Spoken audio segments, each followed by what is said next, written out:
menjelaskan mengenai karir militer Soeharto. Pada 1 Juni 1940, ia diterima sebagai siswa di sekolah militer di Gombong, Jawa Tengah. Setelah 6 bulan menjalani latihan dasar, ia tamat sekolah militer sebagai lulusan terbaik dan menerima pangkat kopral.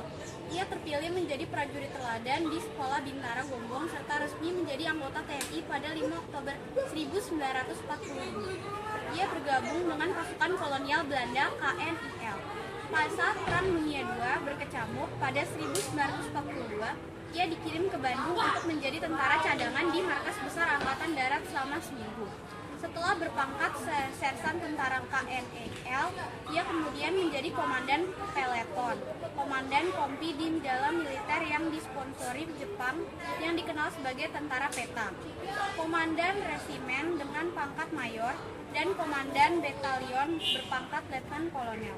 Setelah Perang Kemerdekaan berakhir, ia tetap menjadi komandan Brigade Garuda Matraman dengan pangkat letnan kolonel.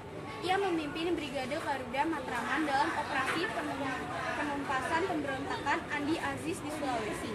Kemudian, ia diunjuk sebagai komandan APRIS Angkatan Perang Republik Indonesia Serikat, sektor Kota Makassar yang bertugas mengamankan kota dari gangguan ex-KNIL KL.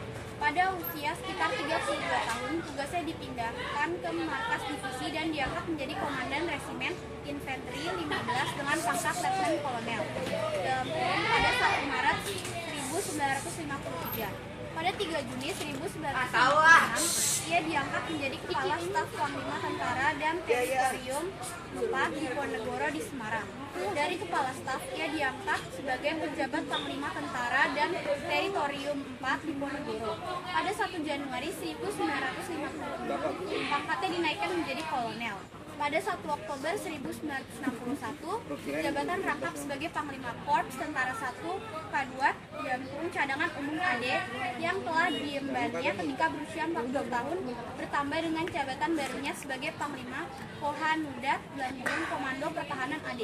Pada tahun 1961 tersebut, ia juga mendapatkan tugas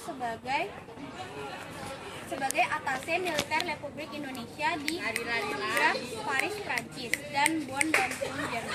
Di usia 41 tahun, pangkatnya dinaikkan menjadi Mayor Jenderal pada 1 Januari 1962 dan menjadi Panglima Komando Mandala Pembebasan Irian Barat dan merangkap sebagai Deputi Wilayah Indonesia Timur di Makassar. Kembalinya dari Indonesia Timur, Soeharto yang telah naik pangkat menjadi Mayor Jenderal ditarik ke Markas Besar ABRI oleh Jenderal A.H. Nasution di pertengahan tahun 1962. Soeharto diangkat sebagai Panglima Komando Cadangan Strategis Angkatan Darat dan Kostrad hingga 1965. Sekitar setahun kemudian, tepatnya 2 Januari 1962, Brigadir Jenderal Soeharto diangkat sebagai Panglima Komando Mandala Pembebasan Irian Barat. Mayor Jenderal Soeharto dilantik sebagai Menteri Panglima Angkatan Darat dan segera menggambarkan Partai Komunis Indonesia (PKI) dan ormas-ormas. Setelah diangkat sebagai Panglima Komando Strategis Angkatan Darat dan Kostrad pada 1 Mei 1965,